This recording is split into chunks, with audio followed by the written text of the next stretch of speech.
Alors, on reparle un peu du combi Volkswagen, le futur ID Buzz. Le combi, donc, le prix serait compris entre 40 000 et 60 000 euros selon la batterie.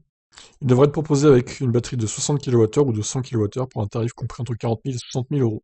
Alors, 60 000 euros avec une batterie de 100 kWh, ça c'est cher, hein, ça reste cher, mais ça me paraît pas hors de prix.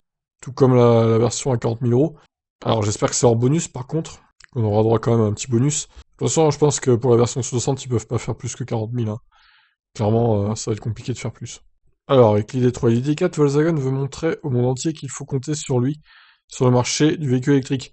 Pour preuve, le constructeur allemand ménage désormais son usine de Hanovre réservée à la production de véhicules utilitaires. En effet, selon le site allemand Edison, quelques 800 robots ont été mis en place pour l'assemblage de la carrosserie et de la batterie du futur combi ID Buzz. Toujours selon ce site, l'ID Buzz devrait être proposé avec ses deux capacités de batterie, soit 60 kWh, ce qui donnerait 300 km seulement d'autonomie, c'est pas beaucoup, ou alors 100 kWh pour une autonomie de 500 km. Alors l'efficience c'est assez moyenne hein, quand même, on va pas se mentir, mais là pour une fois les chiffres me paraissent cohérents parce que contrairement à l'i3, enfin à l'iX3 là, non c'était quoi l'IX? Oui, les chiffres de l'IX, c'était complètement délirant, les chiffres d'autonomie, ça correspondait pas avec la capacité de batterie. Là, c'est logique au moins. La plus grosse batterie est destinée à équiper l'ID Buzz, servant à transporter des personnes, tandis que la plus petite sera dédiée à l'ID Buzz Cargo. D'accord, donc il y aurait deux versions de véhicules. En revanche, existe le toit solaire prévu sur le concept car, selon les ingénieurs, ce dernier n'est pas assez puissant pour recharger la batterie. Quant au prix, il devrait aussi entre 40 000 et 60 000 euros, selon les finitions et les capacités de la batterie. Outre ces ID Buzz classiques, Volkswagen a l'intention de proposer une version autonome de son combi d'ici à 2025.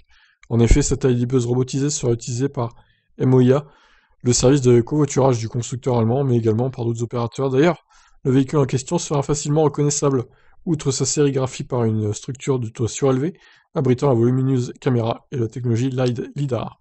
Cette version autonome n'a rien d'une lubie. Elle est le fruit du partenariat avec Argo AI, la start-up américaine chargée de développer le système de conduite autonome dans laquelle Volkswagen a déjà investi 1 milliard d'euros, tout comme Ford.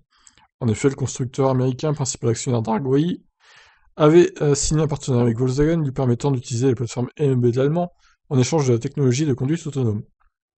En Suisse d'Argoai, Volkswagen s'appuiera également sur Microsoft afin de bénéficier de la plateforme commune Automated Driving. Malheureusement, les aficionados du Power Flower et du Peace and Love devront patienter, car la production de l'ID Buzz ne devrait débuter qu'à partir de février 2022, pour des livraisons à la fin du troisième trimestre de cette année. Ouais, donc il y a une grosse année de patience encore hein, pour le combi électrique nouvelle génération. Voilà, donc on en sait un peu plus sur ces modèles. Je vous laisse réagir. Ciao, ciao.